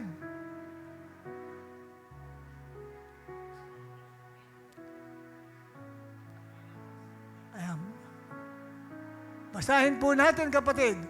1, 2, 3. Saul's preaching became more and more powerful, and the Jews in Damascus couldn't refute his proofs that Jesus was indeed the Messiah. After a while, some of the Jews plotted together to kill him. They were watching for him day and night at the city gate so they could murder him. But Saul was told about their plot. So during the night, some of the other believers lowered him in a large basket to an opening in the city wall. Grabe yung impact ng kanyang pag-share. Kasi ang kausap niya mga dalubhasa sa Bible, sa matandang tipan. Hindi nanalo sa debate sa kanya about Jesus is the Messiah. At dahil talunan sila, gusto nilang patayin ngayon si Saul. Ibig sabihin, ang tindi ng impact. Saan ang galing yun? Nanggaling lahat yan sa divine encounter niya with God. Kung gusto natin makahikaya tayo ng maraming tao para kay Christ, Lord, katagpuin mo ako sa gabing ito. Maramdaman ko, Panginoon, ang fresh touch galing sa iyo. Mangusap ka sa puso ko, Lord. Marinig ko either audible, inner voice, or inner witness of the Holy Spirit sa life ko. Panginoon, tulungan mo po na sa gabing ito, maramdaman kita. Amen po ba? This is our last night ng atin pong Night of Revival. At ang topic natin is about divine encounter. Lord, itong lugar na ito ay maging Damascus Road of experience sa life ko ngayong gabing ito. Huwag kang papayag na hindi mo siya maramdaman. Huwag kang papayag na dati pa rin ang Christian life mo. Pupunta ka sa church, ordinary, wala. Umaten ka, nakinig ka, uwi lang. Nothing happened. Ang demonyo, hindi naging uncomfortable. Kundi komportable ang demonyo sa buhay mo. Kasi, hindi sila nagalaw. Pero this time, pag nakaranas ka ng divine encounter, magiging uncomfortable ang demonyo sa iyo. Lalabas yun sa iyo. Aalis yun sa buhay mo.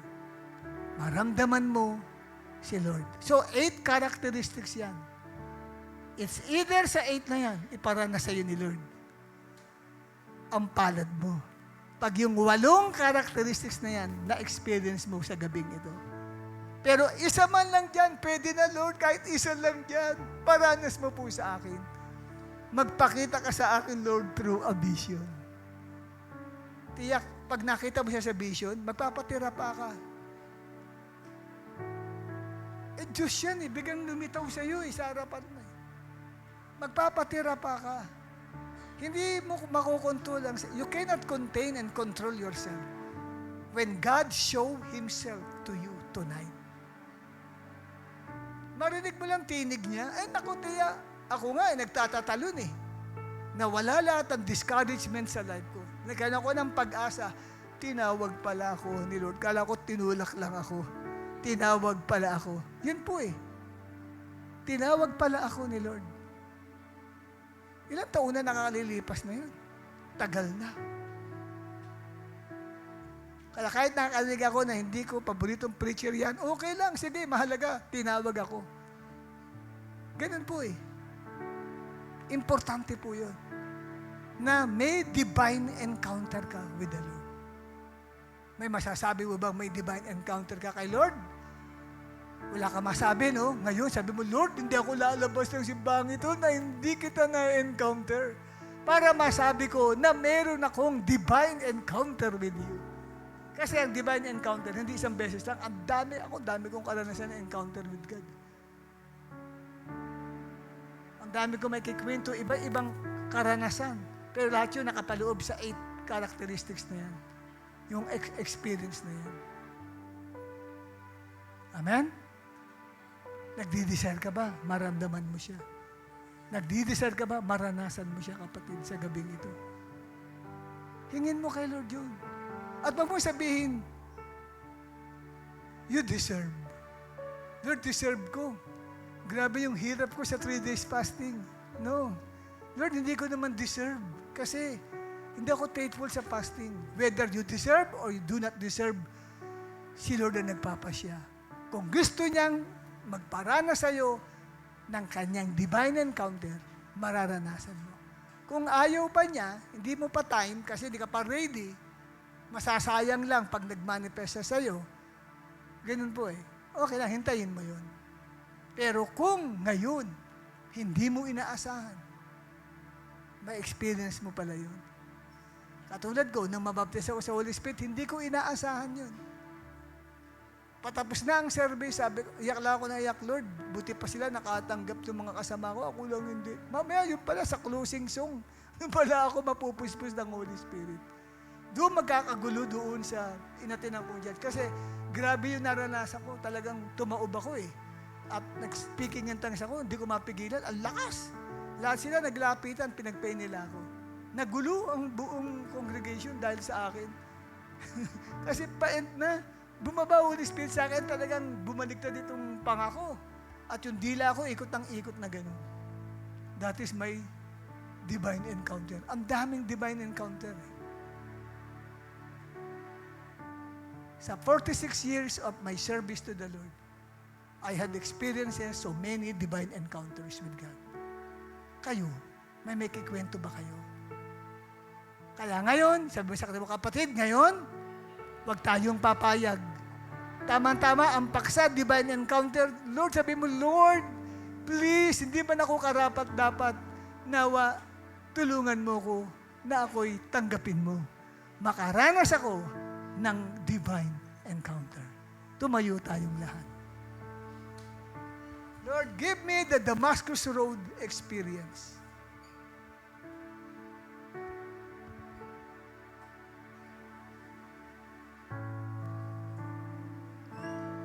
Amazing grace, how sweet the sound that saved a wretch like me. I once was lost, but now I'm found.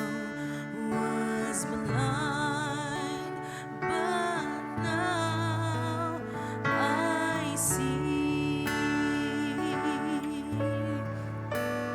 Amazing grace, how sweet the sound that saved a wretch like me. Lift up your hands, close your eyes, think about Jesus. Think about the message that you just heard a while ago. Was blind, but now I see. Amazing grace, how sweet the sound that saved a wretch like me. I once was lost, but now I'm found. Was blind, but now I see. Amazing grace, how sweet the sound that Let the grace of God abound in us tonight. I once was lost, but now I'm found. Was blind, but now I see. 'Twas grace that taught my heart to feel, and grace Habang nakapikit ka, maramdaman mo yung Spirit ng Panginoon. Sabihin mo sa isip mo, Lord, help me experience a divine encounter with you tonight. that grace Because that is available to you, to the undeserving. I first If you feel you do not deserve it, ipararana sa iyo ng Panginoon. through many dangers, toils, and snares, I have already gone. This grace hath brought me safe thus far, and grace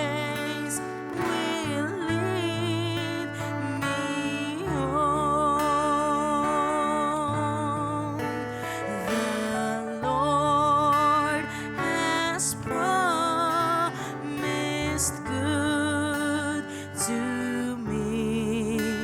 His word, my hope secures. His will, my shield and portion be, as long as life endures. Amazing grace, how sweet the sound that saves. Speak to the Lord from your heart.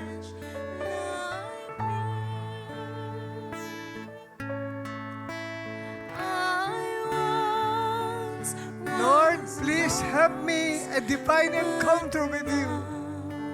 Help me, Lord, experience a Damascus Road experience like Paul. Lord, I need an experience with you, a supernatural experience. That's all my heart I can see vision. I can hear the voice of God. embrace.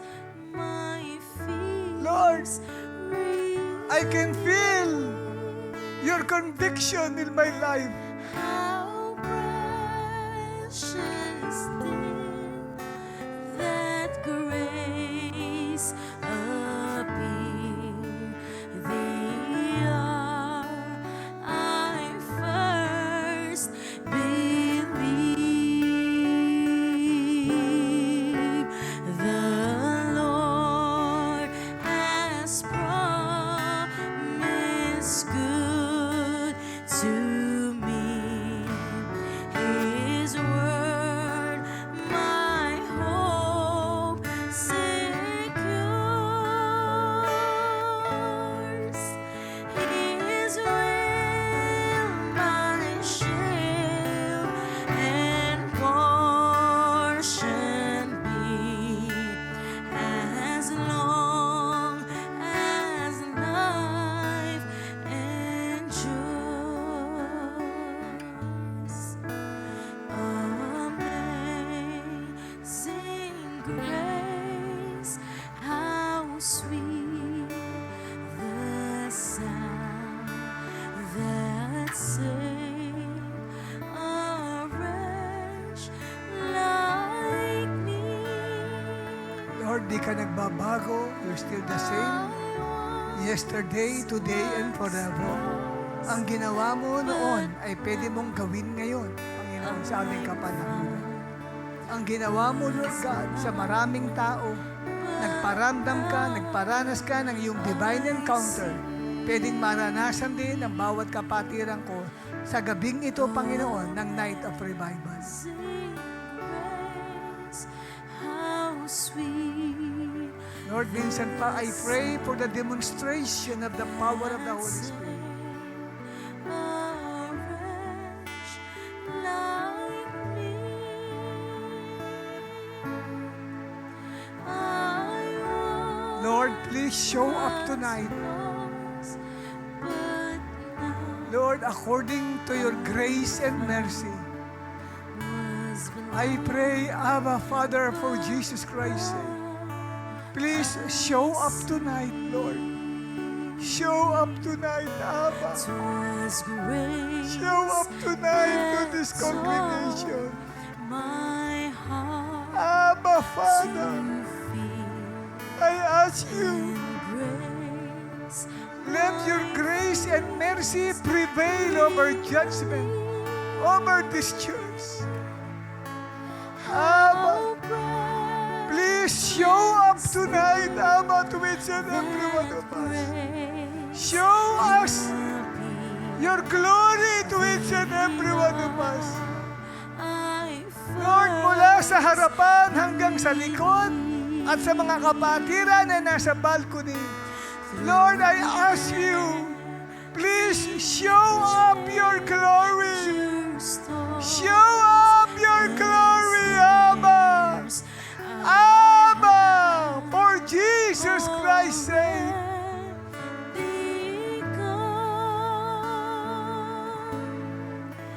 This grace has brought me safe thus far, and grace will lead me home.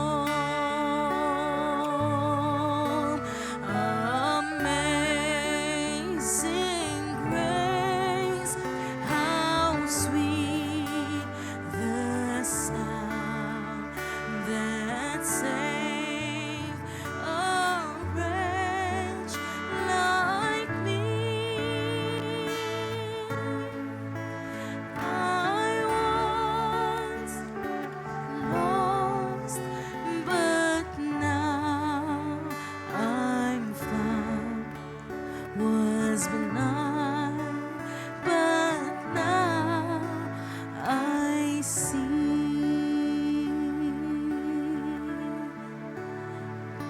'Twas grace that taught my heart to feel, and Personal dealing na ito ni Lord sa inyo. my fears relieved. Huwag niyong palalagpasin ang gabing ito. How precious You hear everything that you need to hear about the 8 characteristics of a genuine divine encounter with God.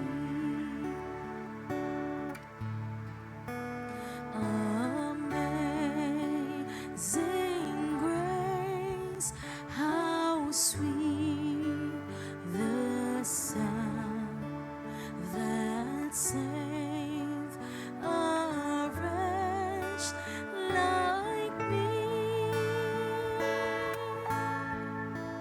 I once was lost, but now I'm found. Was blind, but now I see.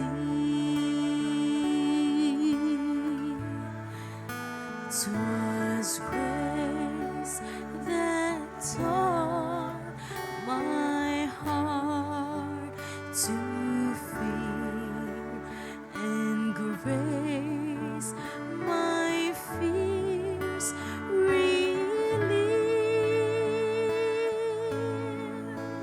How precious did that grace appear, the hour I first believed. Let's play only the organ.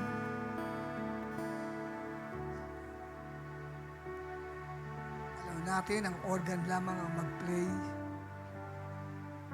ng Amazing Grace, kamangamanghang biyaya ng Diyos. And talk to the Lord right now. Talk to Him. His Spirit is in our midst. Holy Spirit, I pray for our Lord Jesus Christ's sake. Lord, as I've told this congregation that the divine encounter is by grace alone, please feel free to move upon the hearts of your people tonight. Lord, to those who are undeserving, kumilos po kayo, Panginoon. Sa mga taong tingin nila, hindi ka kikilos sa buhay nila. Because they have so many failures. They have so many disobediences na nagawa sa iyo. Lord, I pray for Jesus Christ's sake. Kumilos po kayo. At magpalaya po kayo, Panginoon.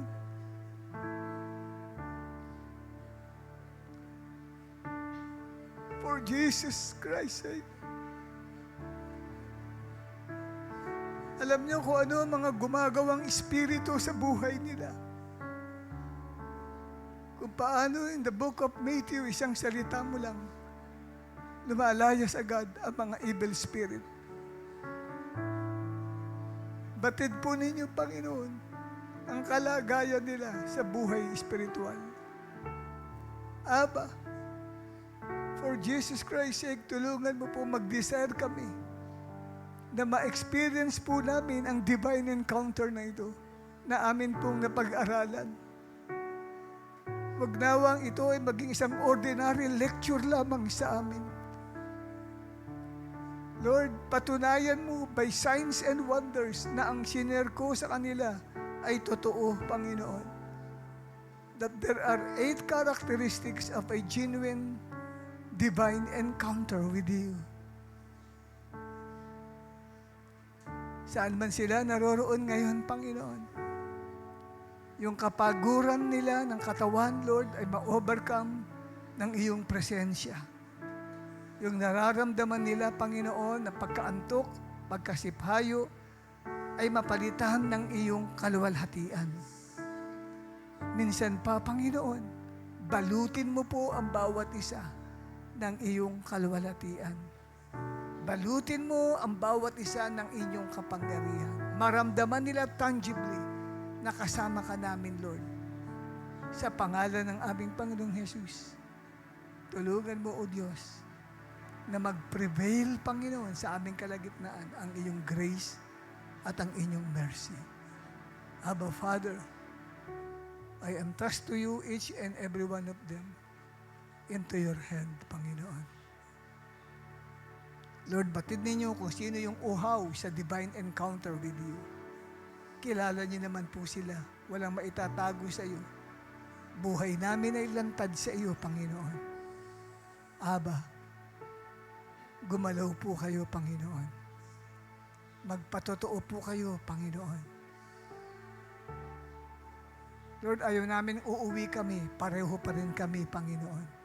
Walang nangyari sa karakter namin. Walang nangyari sa buhay namin, Panginoon. Tulungan mong uuwi kami, may nabago sa buhay po namin. Abba, Father, salamat po sa iyong mga salita na alam kong hindi babalik ng walang bunga. Isa sa katuparan po nito ang layunin ng pagkakasugo sa iyong mga salita. And I pray, Abba, na i-continue po ninyo ang pagmi-minister niyo sa kanila, even sa kanilang pag-uwi sa bahay, even sa kanila pong pagtulog, Panginoon. I pray, Lord, na mag-continue ang gawaing ito, na maranasan nila, Lord, na sila, Panginoon, ay nagkakaroon ng divine visitation, even through a dream, Lord God, or give them a vision in a dream, O Lord, na tunay na ikaw ay kumikilos sa aming kalagitnaan ito, Abba, Father. Salamat po.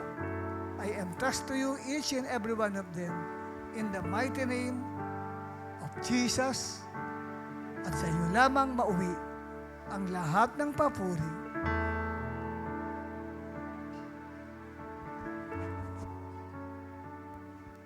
Sa pangalan ng aming Panginoong Jesus, at ang lahat ay magsabi ng Amen at Amen. Praise the Lord.